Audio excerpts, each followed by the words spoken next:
Magandang hapon po. Ako po si Andrew. Ako po yung alipores po ng Pusang Mataba. Here for the very first review of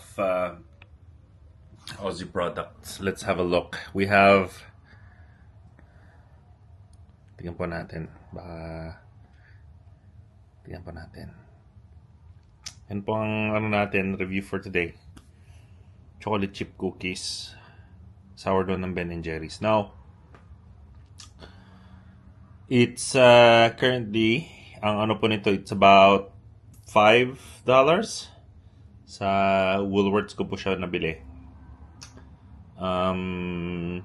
Legit meron po siyang chocolate chip cookies na parang maninipis lang siya. Hindi siya parang triangle na ano.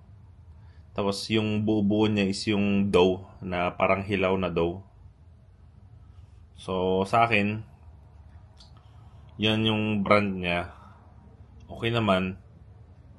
Pero I think it's a bit it's too much. It's yung dough hindi masyadong hilaw siya na dough, so hindi ko siya masyadong type.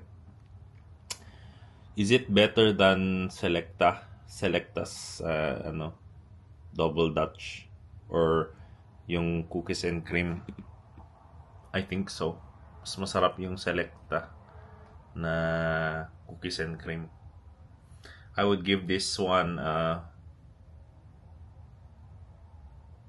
6 out of 10. Ben & Jerry's chocolate chip cookies.